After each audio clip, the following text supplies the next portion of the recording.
साहेब का अर्थ क्या होता है? साहेब माने होता है श्रेष्ठ, साहेब माने पवित्र, साहेब माने दिव्य, साहेब माने अति शुद्ध, साहेब माने बिल्कुल फ्रेश, जिसमें कोई भी मैल नहीं है, कोई गंदगी नहीं है, कोई विकार नहीं है, कोई दुर्गुण नहीं है। तो ये ग्रंथ गुरु भी है और ये साहेब भी है। जैसे हम कहते हैं ना कबीर साहेब, ये साहेब कहलाना आसान नहीं है। जिसको देखो वो साहेब लिख रहा है, बोलता मास्टर साहेब, डॉक्टर साहेब, मिनिस्टर साहेब, टमाटर साहेब, बैरिस्टर साहेब, अरे चुट्टा साहेब, ये क्या साहेब साहेब कर रहे हैं? ये साहेब कोई साधारण शब्द है? बहुत पवित्र पुरुषों के लिए साहेब का प्रयोग किया जाता है। जिसको देखो उसको साहेब। कितने लोगों ने अपना नाम ही रख लिया साहेब दिन नाम भी नहीं, साहेब शब्द बहुत ऊंचा शब्द है। इसलिए कबीर साहब ने भी ये बात कही है कि साहेब साहेब सब कहें मोहि अंदेशा। और साहेब कहते हैं हमको और कुछ संदेह हो रहा है, अंदेशा है, संदेह है, हमें थोड़ा सोच हो रही। क्या कि साहेब साहेब तो कहते हैं, साहेब साहेब कहलाते हैं और साहेब साहेब रटते हैं, लेकिन साहेब से परिचय नहीं।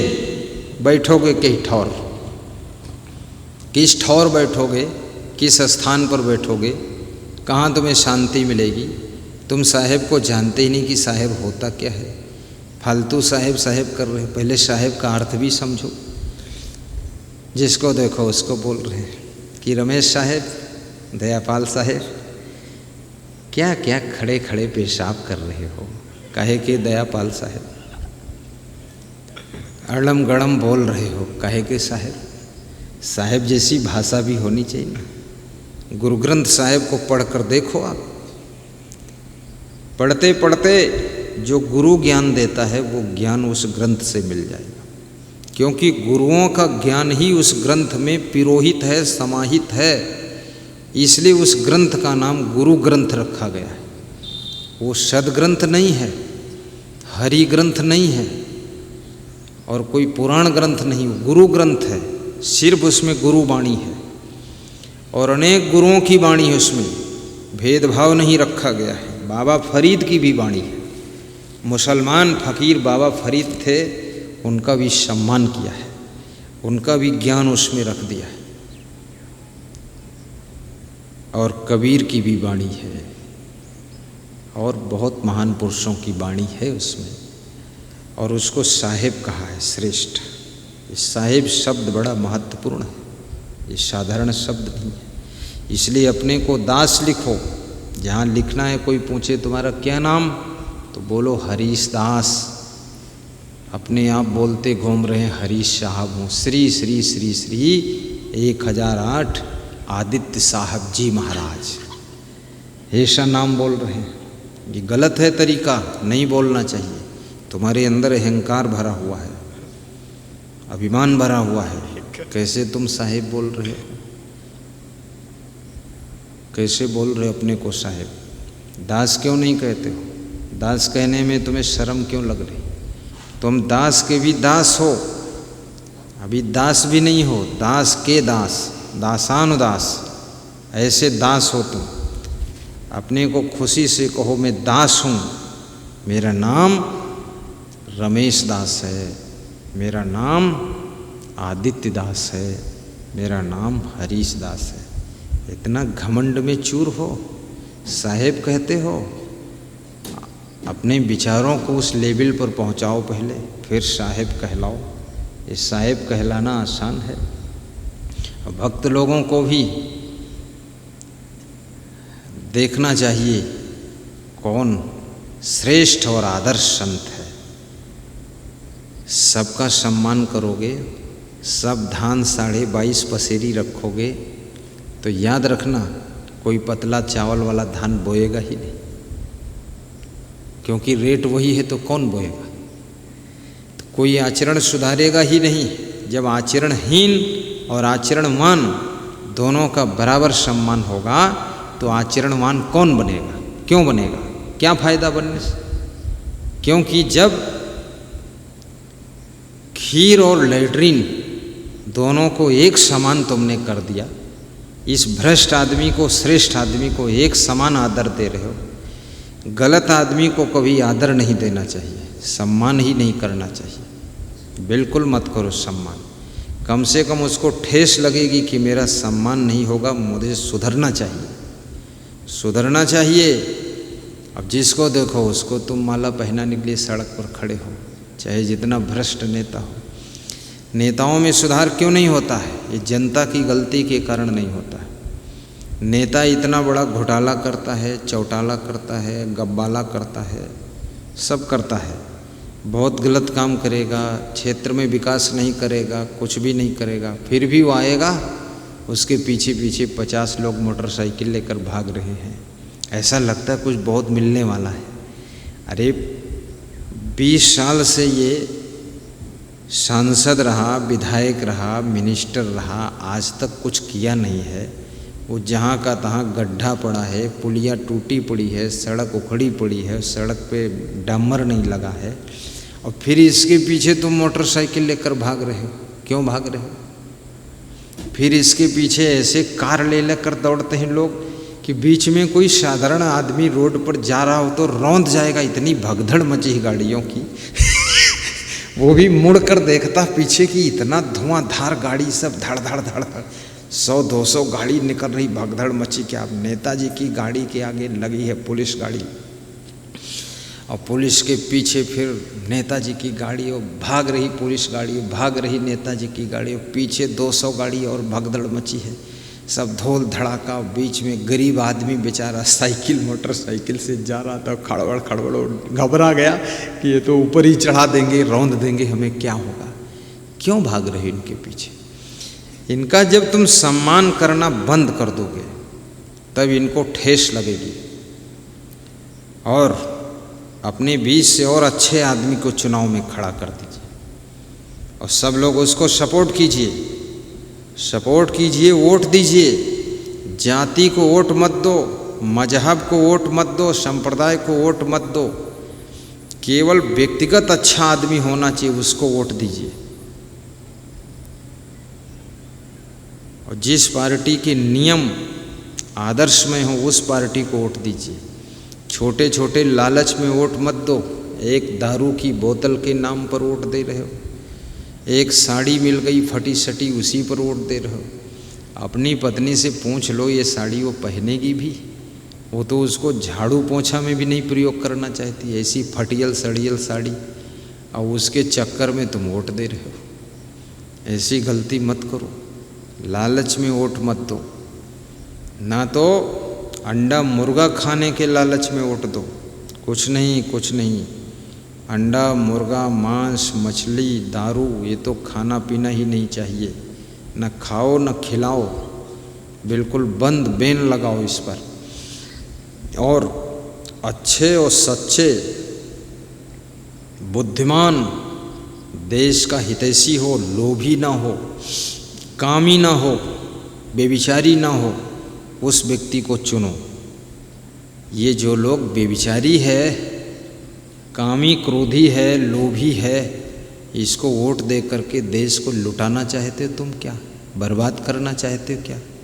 क्यों वोट दे रहे? तो कहते हो हमारी जात बिरादरी का है इसलिए हम दे रहे। जात बिरादरी का है, कमाल है तुम्हारी जात बिरादरी। साढ़ साढ़ एक ही जात के होते हैं, एक साढ़ दूसरे साढ़ को मार डालत है, यही जात में निकल रहा जहर। जात से क्या लेना देना है?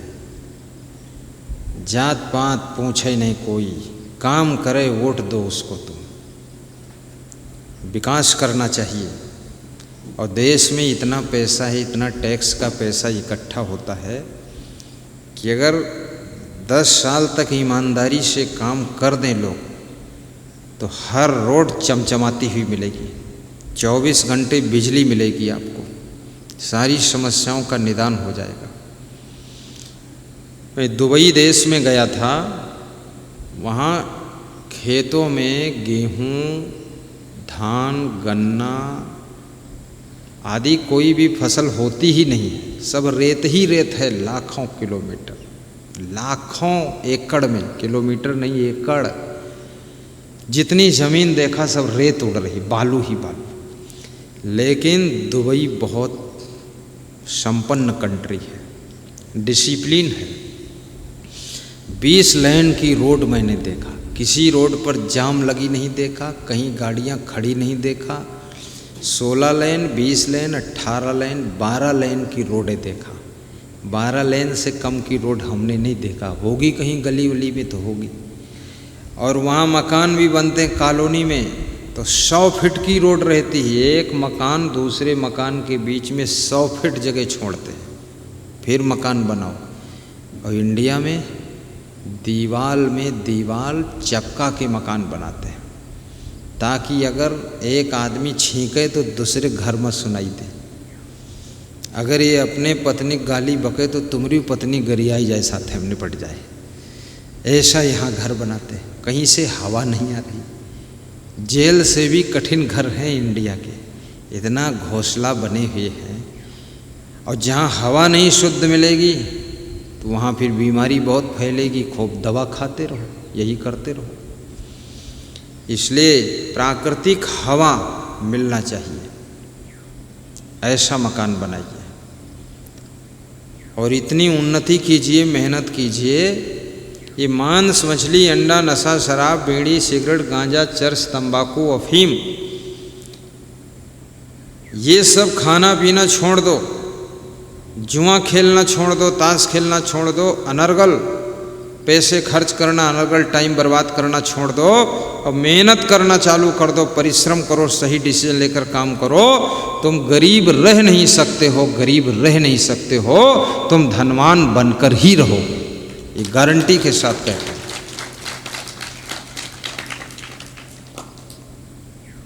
और धनवान बनने के लिए क्रोध भी छोड़ना पड़ेगा। कितने लोगों को इतना क्रोध आता है कि बाप बेटे में ही नहीं निपटता है, पति पत्नी में नहीं निपटता है। जवानी भर तो निपटा लिया, बुढ़ापे में पति अलग पत्नी अलग, उनका चूल्हा अलग जल रहा है, इनका चूल्हा अलग जल रहा है। पत्नी कहा तो अब इनका मुँह नहीं देखना चाहिए थे, पति कहा था हम इनकी पीठ नहीं देखना चाहिए थे। बहुत बढ़िया है, दोनों जन दूसरी तरफ मुँह करके बैठो, रहते एक ही घर में। अब खूब मुँह देखी नहीं पहले, तभी तो शादी करने। अब मुँह देखत देखत अब कहा मुँह नहीं दिखैया, तो मुँह तुम न देखिए तो का मुँह गांव वाले देखी है, कहीं ना मुँह देखोगे तुम। इतना जहर क्यों भरा है अंदर, इतना क्रोध क्यों है? जहाँ सुमति तहाँ संपत्ति नाना और जहाँ कुमति तहाँ विपत्ति निधाना। इसलिए याद रखना, अगर तुम नाना प्रकार की संपत्ति से संपन्न होना चाहते हो तो अपने घर में सुमत पैदा करो। भाई भाई में सुमत, बहन भाई में सुमत। और सुमत का मतलब होता है एक दूसरे से सहमत, सहमत होने से सुमत होती है।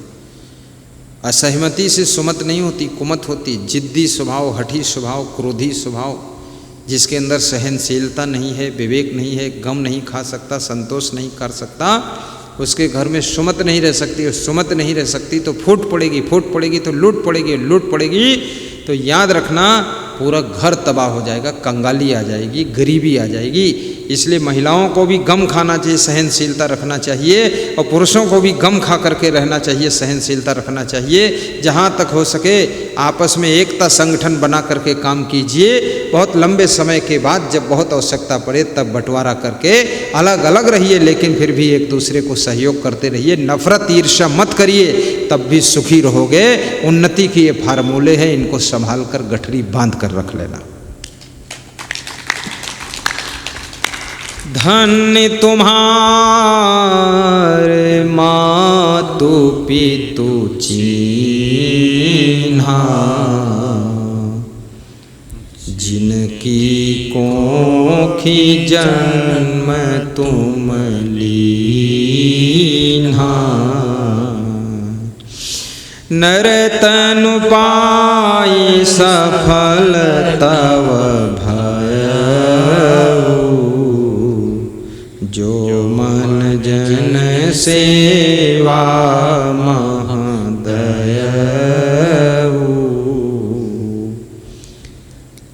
तुम्हारा मनुष्य जीवन पाना सफल हो गया है, जो तुमने अपना मन और तन सब शक्ति सेवा में लगाइए। नारद जी धन्यवाद दे रहे हैं कि तुम्हारे माता पिता धन्य हैं सुंदरी, धन्य तुम्हारे गुरु सुखदाई, साधु सेव जिन तुम्हें दृढ़ाई। और तुम्हारे गुरु जी धन्य हैं जिन्होंने साधु संतों की सेवा तुमको सिखाया है। धन्य है तुम्हारे गुरुदेव। याद रखना, तुम भक्त हो और भक्त हो करके भी यदि अच्छा कार्य करोगे ना तो तुम्हारे गुरु को भी धन्यवाद मिले, और तुम गलती करोगे तो गुरु का नाम भी बदनाम होगा। तुम गृहस्थ आश्रम में हो फिर भी गुरु के नाम को तुम ऊंचा कर सकते हो। बहुत बड़ी ताकत है आपके पास में। धन्य तुम्हारा गुरु सुखदाई, साधु सेव जिन तुम्हें दृढ़ाई, जिन्होंने तुमको साधु संतों की सेवा सिखाया है। आइए आज संकल्प लीजिए कि संकल्प लो, हाथ जोड़ो कि मैं संकल्प करता हूँ, मैं संकल्प करता हूँ ऐसा कार्य करूँगा, ऐसा कार्य करूँगा जिससे माता पिता गुरु भाई बहन परिवार को भी धन्यवाद प्राप्त हो, उनको भी हमारे सत्कार्यों से दुनिया धन्यवाद दे, ऐसा कार्य करूँगा।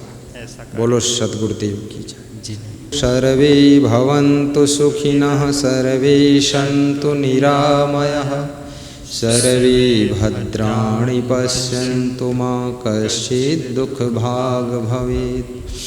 सुखी बसे संसार सब, दुखिया रहे न कोई, ऐसी मेरी भावना पूर्ण करो प्रभु।